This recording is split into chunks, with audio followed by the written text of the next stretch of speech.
Sa katapusan nga balita, lokal na kabatyag sang kakibot kagkahadlok ang punong barangay sa barangay Banate, Pontevedra, Capiz matapos ining nakabaton sang isa ka sulat nga ginaaligar naghalin sa mga katapo sa New People's Army o kun NPA Coronation Chiva Waling-Waling Command Central Front.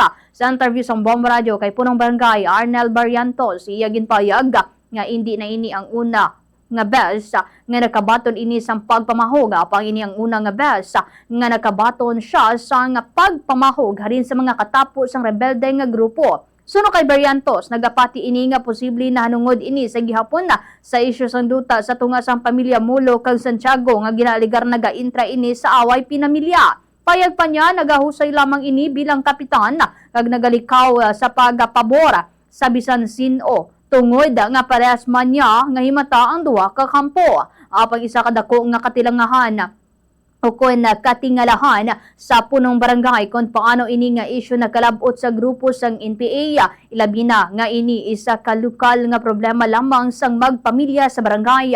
Dugang pa sang natungdan, hindi ini malingkang sa amo nga sahi sang pagpamahog kag padayon ini nga magaserbisyo bilang kapitan sa nasambit nga barangay. Yari pamatian tang kabahin sang payag ni punong barangay Arnel Barrientos.